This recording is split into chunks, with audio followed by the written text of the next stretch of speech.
धन गुरु रामदास जी धन गुरु रामदास जी धन गुरु रामदास जी सारे जपो धन गुरु रामदास जी धन गुरु रामदास जी धन गुरु रामदास जी धन गुरु रामदास जी धन गुरु रामदास जी धन गुरु रामदास जी रामदास जी धन गुरु रामदास जी धन गुरु रामदास जी गुरु रामदास जी धन गुरु रामदास जी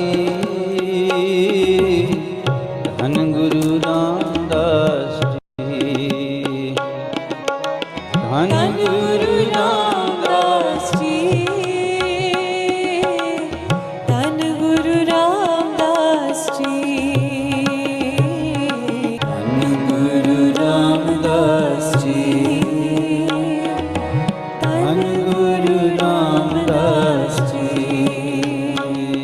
ਸਾਰੇ ਜਪੋ ਧੰਨ ਗੁਰੂ ਰਾਮਦਾਸ ਜੀ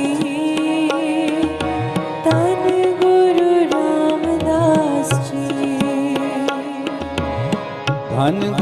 ਰਾਮਦਾਸ ਜੀ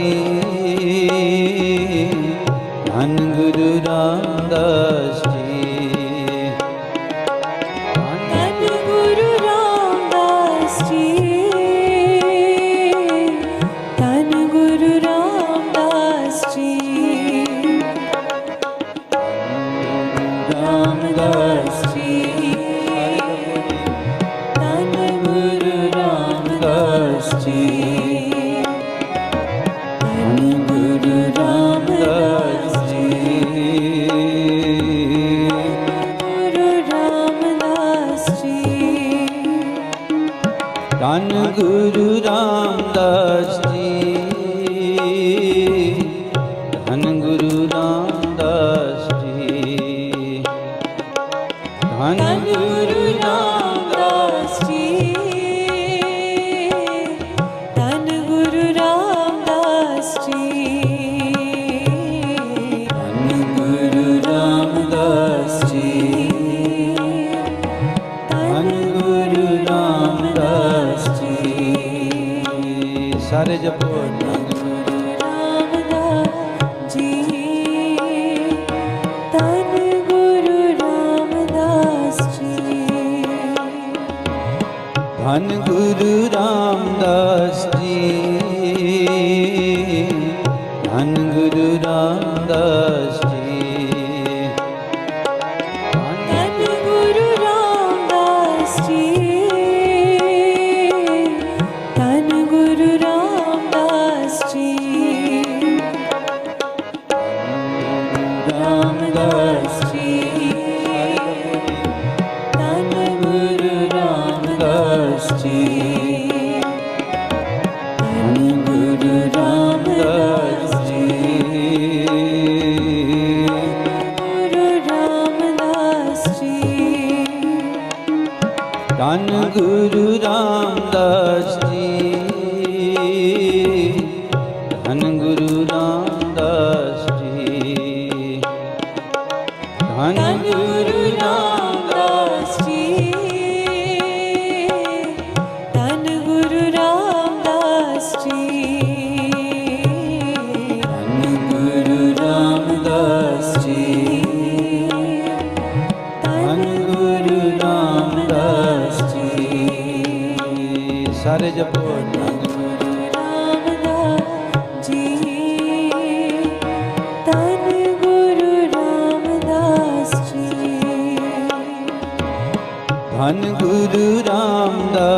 ਜੀ ਧੰਨ ਗੁਰੂ ਰਾਮਦਾਸ ਜੀ ਧੰਨ ਗੁਰੂ ਰਾਮਦਾਸ ਜੀ ਧੰਨ ਗੁਰੂ ਰਾਮਦਾਸ ਜੀ ਧੰਨ ਗੁਰੂ ਰਾਮਦਾਸ ਜੀ ਰਾਮਦਾਸ ਜੀ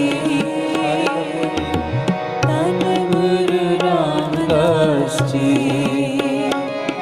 ਧੰਨ ਗੁਰੂ ਰਾਮਦਾਸ ਜੀ ਗੁਰੂ ਰਾਮਦਾਸ ਜੀ ਧੰਨ ਗੁਰੂ ਰਾਮਦਾਸ ਜੀ ਧੰਨ ਗੁਰੂ ਰਾਮਦਾਸ ਜੀ ਧੰਨ ਗੁਰੂ ਰਾਮਦਾਸ ਜੀ ਧੰਨ ਗੁਰੂ ਰਾਮਦਾਸ ਜੀ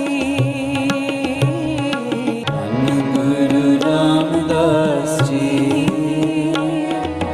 ਧੰਨ ਗੁਰੂ ਰਾਮਦਾਸ ਜੀ ਸਾਰੇ ਜਪੋ ਧੰਨ ਗੁਰੂ ਰਾਮਦਾਸ ਜੀ ਧੰਨ ਗੁਰੂ ਰਾਮਦਾਸ ਜੀ ਧੰਨ ਗੁਰੂ ਰਾਮਦਾਸ ਜੀ ਧੰਨ ਗੁਰੂ ਰਾਮਦਾਸ ਜੀ ਧੰਨ ਗੁਰੂ ਰਾਮਦਾਸ ਜੀ ਧੰਨ Guru Ramdas ji Ramdas Ramdas ji, Dhan Guru Ramdas ji, Dhan Guru Ramdas ji, Guru Ramdas ji, Dhan Guru Ramdas ji,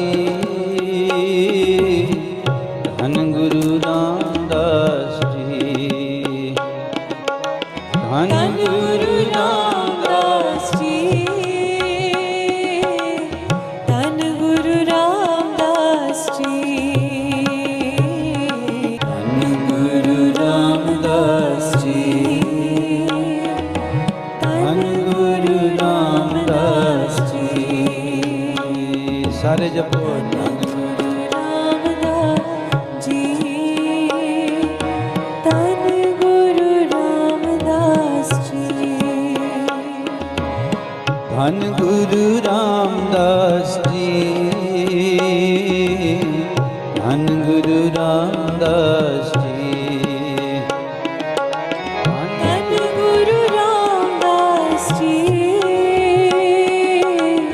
Dhan Guru Ramdas ji, Ramdas ji, Dhan Guru Ramdas ji, Dhan Guru Ramdas ji, Guru Ramdas ji, Dhan Guru Ramdas ji, Dhan Guru Ramdas ji, Dhan Guru Ramdas ji, Dhan Guru Ramdas ji, Dhan Guru Ramdas ji, Dhan Guru Ramdas ji. Sare japo Dhan Guru Ramdas ji,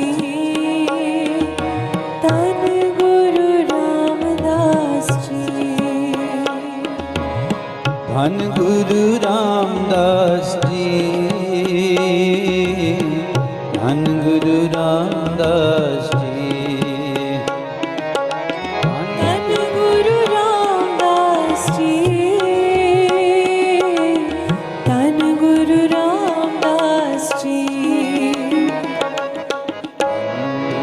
Ramdas ji, Dhan Guru Ramdas ji, Dhan Guru Ramdas ji, Guru Ramdas ji, Dhan Guru Ramdas ji, Dhan Guru Ramdas ji, Dhan Guru Ramdas ji, Dhan Guru Ramdas ji, Dhan Guru Ramdas ji, Dhan Guru Ramdas ji. Sare japo Dhan Guru Ramdas ji, Dhan Guru Ramdas ji, Dhan Guru Ramdas ji, Dhan Guru Ramdas ji, Dhan Guru Ramdas ji, Dhan Guru Ramdas ji, Ramdas ji, Dhan Guru Ramdas ji, Dhan Guru Ramdas ji, Guru Ramdas ji, Dhan Guru Ramdas ji, Dhan Guru Ramdas ji, Dhan Guru Ramdas ji,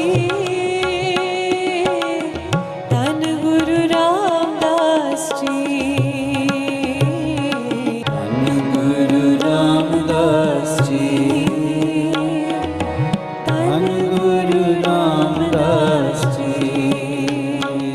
Sare japo Dhan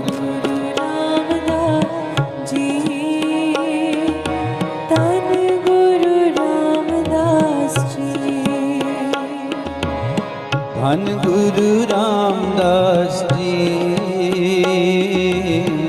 Dhan Guru Ramdas ji.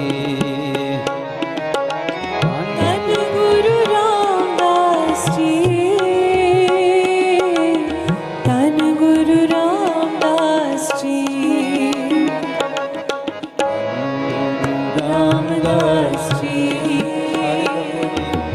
Dhan Guru Ramdas ji.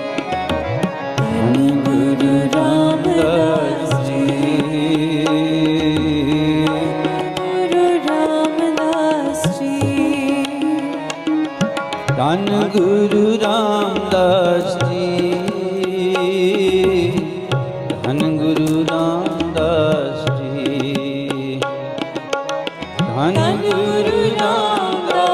ji.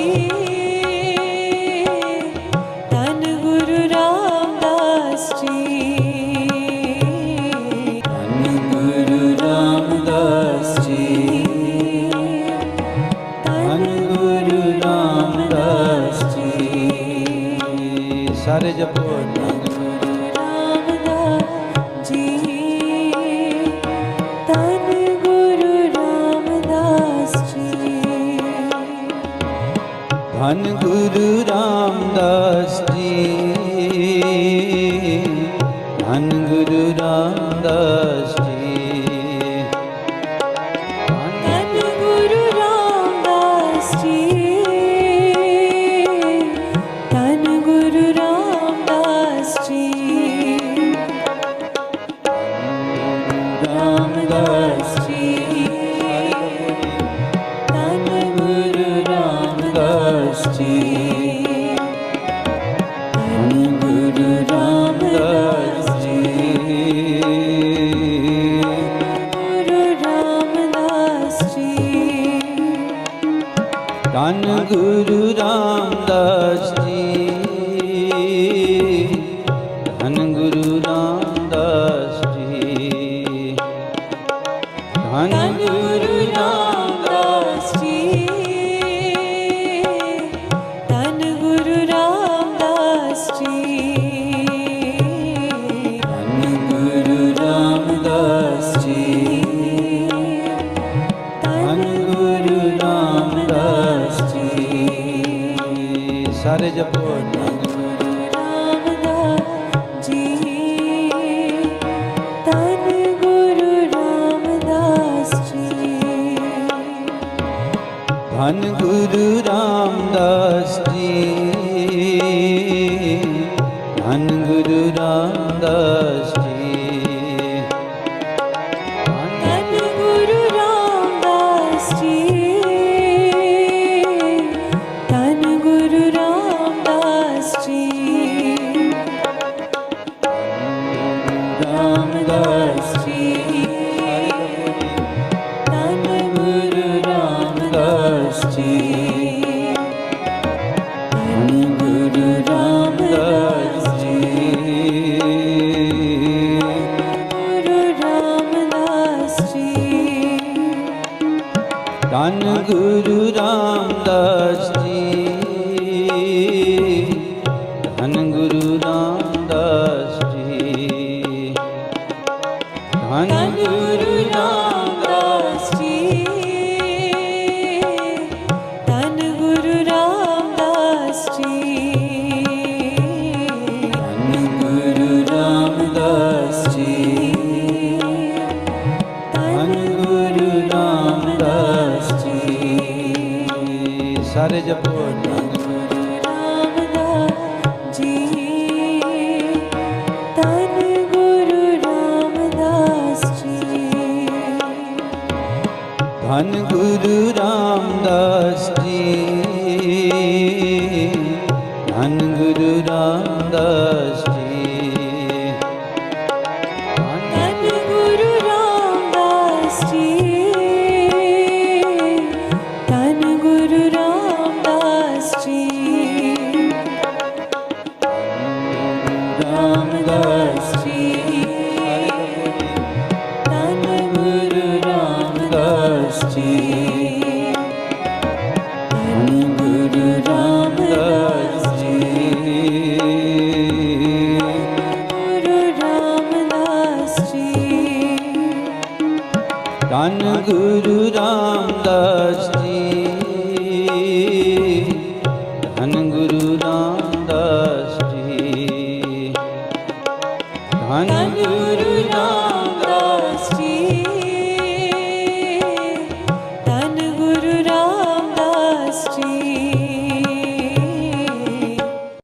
धन गुरु रामदास जी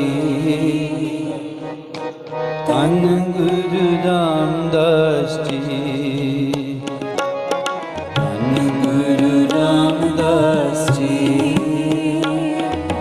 धन गुरु रामदास जी सारे जपो धन गुरु रामदास जी धन गुरु रामदास जी धन गुरु रामदास जी धन गुरु रामदास जी धन गुरु रामदास जी धन गुरु रामदास जी रामदास जी धन गुरु रामदास जी धन गुरु रामदास जी गुरु रामदास जी धन गुरु रामदास जी धन गुरु रामदास जी धन गुरु रामदास जी धन गुरु रामदास जी धन गुरु रामदास जी धन गुरु रामदास जी सारे जपो धन गुरु रामदास जी धन गुरु रामदास जी धन गुरु रामदास जी धन गुरु रामदास जी धन गुरु रामदास जी धन गुरु रामदास जी रामदास जी धन गुरु रामदास जी धन गुरु रामदास जी गुरु रामदास जी धन गुरु रामदास जी धन गुरु रामदास जी धन गुरु रामदास जी धन गुरु रामदास जी धन गुरु रामदास जी धन गुरु रामदास जी सारे जपो धन गुरु रामदास जी धन गुरु रामदास जी धन गुरु रामदास जी धन गुरु रामदास जी धन गुरु रामदास जी धन गुरु रामदास जी सारे जपो धन गुरु रामदास जी धन गुरु रामदास जी धन गुरु रामदास जी धन गुरु रामदास जी धन गुरु रामदास जी धन गुरु रामदास जी रामदास जी धन गुरु रामदास जी धन गुरु रामदास जी गुरु रामदास जी धन गुरु रामदास जी धन गुरु रामदास जी धन गुरु रामदास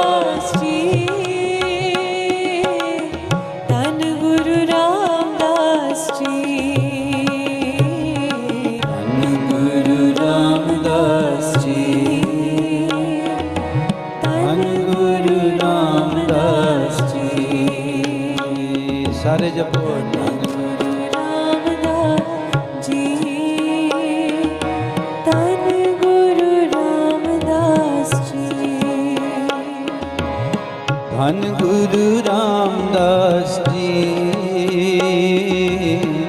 धन गुरु रामदास जी धन गुरु रामदास जी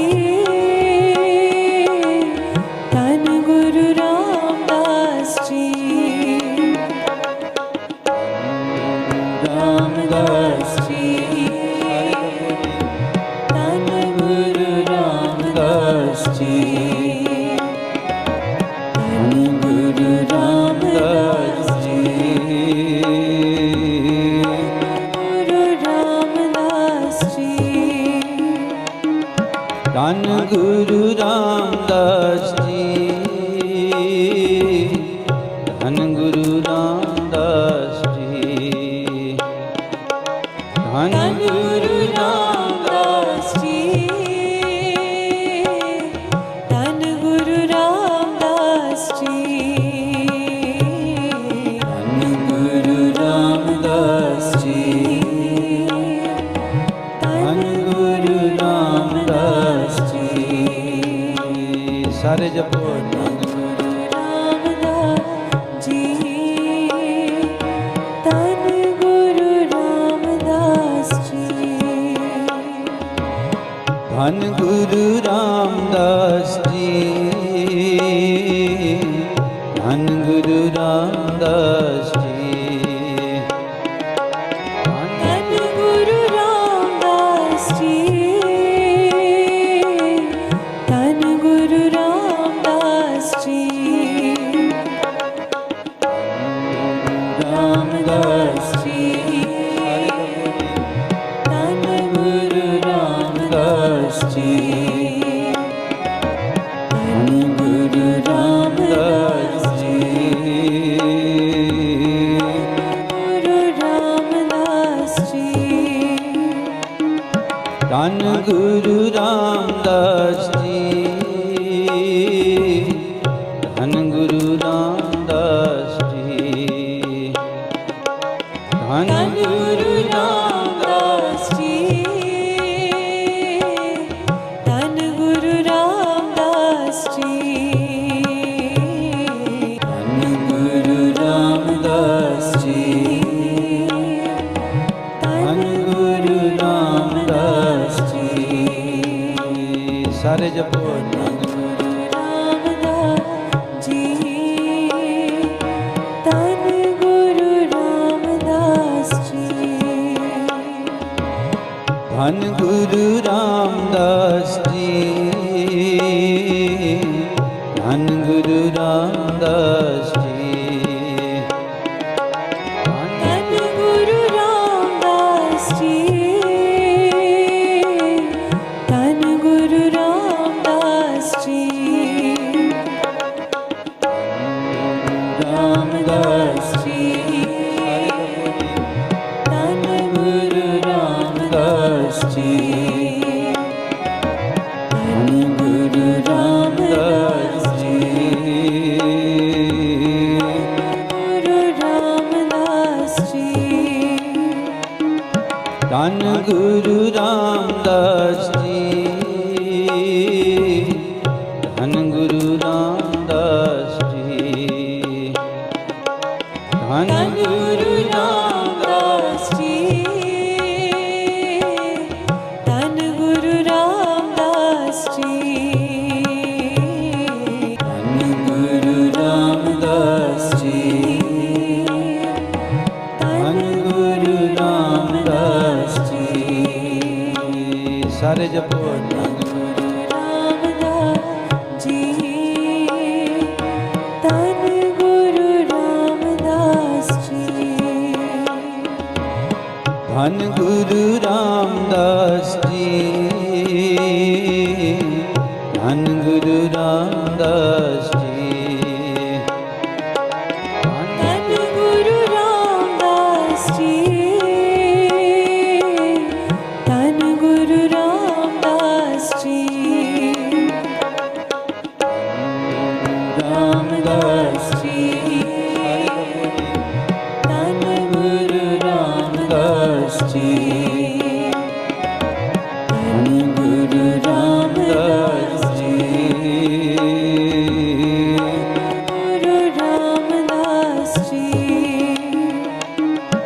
धन गुरु रामदास जी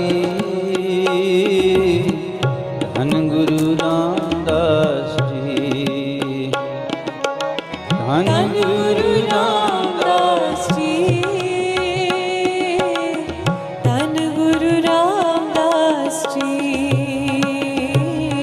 धन गुरु रामदास जी धन गुरु रामदास जी सारे जपो धन गुरु रामदास जी धन गुरु रामदास जी धन गुरु रामदास जी धन गुरु रामदास जी धन गुरु रामदास जी धन गुरु रामदास जी रामदास जी धन गुरु रामदास जी धन गुरु रामदास जी गुरु रामदास जी धन गुरु रामदास जी धन गुरु रामदास जी धन गुरु रामदास जी